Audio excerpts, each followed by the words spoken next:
Saludos. El tema que me toca exponer es relación entre cristianismo e hinduismo. Empezamos definiendo qué es el hinduismo. Ellos tienen un nombre para sí mismos y el nombre es Sanatana Dharma, que significa justicia o religión eterna. Es una religión bastante antigua, aproximadamente lleva 4 milenios de vida y tiene dos objetivos, ¿no? La primera es la búsqueda del Dios, del trascendente, del absoluto, del último. A ese Dios ellos lo lograron definir como el Brahman. Y el segundo objetivo es la búsqueda del yo o la trascendencia del yo, ¿no es cierto?, del individuo como persona.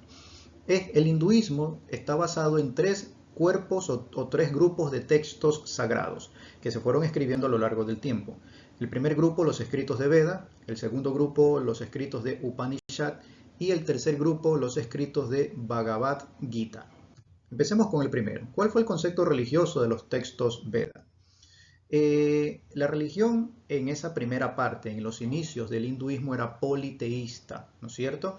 Y antropomórfica también por definición. ¿Qué significa esto? Esto significa, que ellos a las fuerzas naturales les atribuyeron la categoría de dioses, el dios del fuego, del trueno, de la lluvia, etcétera, etcétera. Y de tal forma que formaron un panteón de muchos dioses. Pero al mismo tiempo, entre todos esos dioses, ellos reconocieron a uno como principal. Brahman le dieron como título, ¿no es cierto? Entonces, esto tiene un nombre técnico y se conoce como enoteísmo, que es distinto al monoteísmo del cristianismo.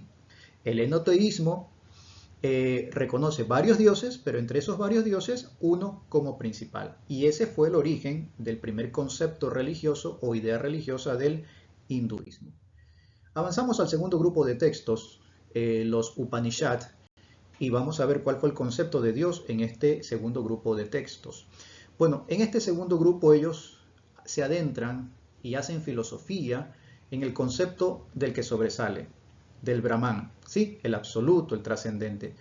Y es quizás el concepto más grande y mejor trabajado en el hinduismo, ¿no es cierto?, que continúa hasta el día de hoy teniendo una fascinación y una repercusión en sus seguidores. Ellos dicen que no es tan importante la definición de Brahman, pero sí la contemplación, la experiencia que se tenga con Brahman, ¿no es cierto? Es uno de los postulados de este segundo grupo de textos. Muy bien. ¿Quién o qué es Brahman? Ellos tienen varias definiciones. En primer lugar, dicen que es el autoexistente, es decir, todas las criaturas tienen su origen en Brahman.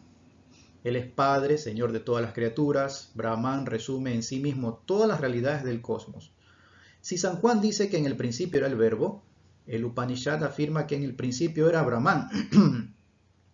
Miren esta similitud con el cristianismo, ¿no es cierto? Esta similitud de conceptos.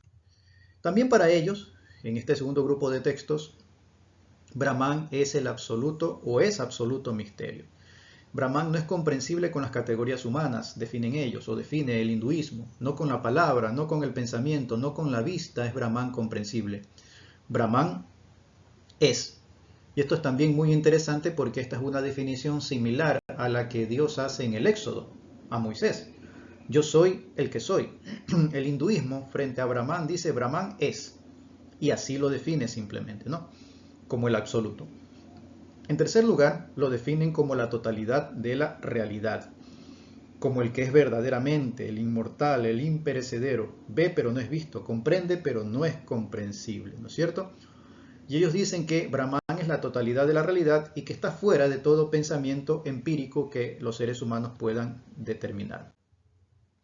Brahman y el cosmos. Brahman es el principio cósmico, define la religión hinduista en este segundo grupo de textos sagrados, en el Upanishad, ¿no es cierto? Dice, yo penetraré todas las cosas, dice Brahman, para despertar el conocimiento en ellas. Por tanto, yo me hice soplo y decidí entrar en ellas. Bastante interesante porque también es muy similar al concepto del soplo de vida que Dios dio a la humanidad para que la humanidad sea, ¿no es cierto? Entonces vamos allí notando algunos conceptos bastante similares, no digo que idénticos, pero por lo menos bastante similares con el cristianismo. Termina este segundo grupo de textos, los Upanishad, resumiendo 10 tesis principales respecto a Brahman. Brahman es el yo, es el fundamento, Es el que trasciende todo nombre, es el centro de unidad y es omnipotente. Es no dualista en su autoconciencia, es la esencia real de todas las cosas, es el valor supremo, es alcanzable solo místicamente. Esto es muy importante también entenderlo porque esto nos explica por qué esta religión o los seguidores de esta religión hacen mucho énfasis en las disciplinas místicas, ¿no es cierto?, de contemplación y de adoración a su Dios. Brahman está más allá del alcance de toda definición y finalmente Brahman es el origen creador, sustentador y controlador de todas las cosas. Así que en este segundo grupo de textos, la religión hinduista hizo un avance filosófico tremendo y se elevó. Entonces, los que estudiaban este segundo grupo de textos no pudo ser el pueblo común, sino pensadores, maestros o filósofos que estaban por encima de las masas, ¿no? Llegamos al tercer grupo de textos, el Dios del Bhagavad Gita. Sí, es el tercer grupo de libro sagrado del hinduismo.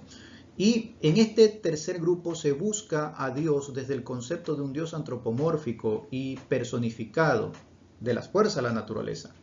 En el anterior grupo había el concepto filosófico de Dios, pero hacía falta un Dios más personal, decían ellos. Hacía falta un Dios personal, creador, salvador, un Dios de amor, de devoción y de unión mística. El Brahman de los Upanishad era un Dios adaptado a los intelectuales y a los monjes y sabios que han renunciado al mundo. Sí, pero no podía satisfacer la necesidad espiritual o religiosa de las masas. Por tanto, continuó esa búsqueda y más o menos para el año 500 a 200 a.C. se empezó a definir de la siguiente manera. Se desarrolló la doctrina de una triada. Muy interesante también esto, porque la podemos comparar o contrastar con la doctrina o la idea de la Trinidad en la Biblia, en la palabra de Dios nuestra, ¿no es cierto? Ellos desarrollaron una triada o trimurti. El Brahman absoluto se manifiesta como Brahma, el creador, Vishnu, el destructor, y Shiva, el preservador, ¿no es cierto?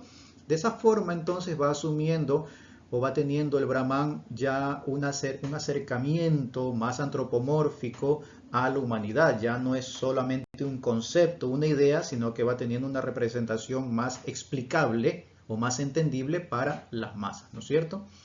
Y esta definición continúa y dice que el hombre no puede liberarse de la tiranía de Maya. Maya es la ilusión de la realidad, es decir, para ellos lo que vemos es una ilusión, ¿no es cierto?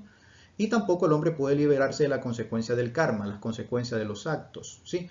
Por lo tanto, necesita de un salvador, ¿no es cierto? Y ese salvador va a ser la figura de Krishna, ¿no es cierto? ¿Y quién es Krishna? Krishna es la manifestación de Brahman. Entonces, los hinduistas, en su tercer grupo de escritos, llegaron a esa conclusión, por así decirlo, de que Brahman debía tener una manifestación más comprensible a la humanidad, por lo tanto forma esa triada. Y luego, no solamente que forma esa triada, sino que uno de ellos toma esa personalidad humana y se convierte en Krishna, ¿no es cierto? Y Krishna, la nueva manifestación de Brahman, asume todas las funciones de Brahman, ¿no es cierto? Tiene sus mismos poderes, su misma concepción, etcétera, etcétera. Muy interesante esta idea, este concepto, porque se asemeja a la encarnación de Dios en Jesucristo, ¿no es cierto? Así que es muy interesante. Ahora, el mensaje central de este tercer grupo del Bhagavad Gita es que Dios no es demasiado lejano de nosotros, no es sin forma ni nombre, o demasiado trascendente como el Brahman del Upanishad. Este Dios no es tan cercano a nosotros como para formar una realidad idéntica con nosotros. El Dios del Bhagavad Gita es un Dios personal, creador, amoroso, salvador del hombre, de la cadena del karma, ¿no es cierto? Entonces ellos evolucionan en la idea de Dios y llegan a este concepto último. Conclusiones desde el punto de vista católico, por motivo del tiempo no lo voy a leer todo, pero resumo las palabras de Pablo VI en una encíclica y dice: ellos llevan en sí el eco de milenios de búsqueda de Dios, búsqueda incompleta pero realizada frecuentemente con sinceridad y rectitud de corazón. Y dice: muchos aspectos del concepto de Brahman corresponden a los aspectos del concepto de Dios como misterio absoluto en el cristianismo. Es decir que la Iglesia Católica reconoce que es muy interesante y que es sorprendente las ideas y conceptos a las cuales el hinduismo ha llegado sin la revelación que el cristianismo ha tenido, ¿no es cierto? Pero también reconoce que está todavía bastante lejos de la revelación de Dios Padre, Jesucristo y del Espíritu Santo. Muy bien, hasta ahí mi presentación. Gracias por la atención brindada a la misma.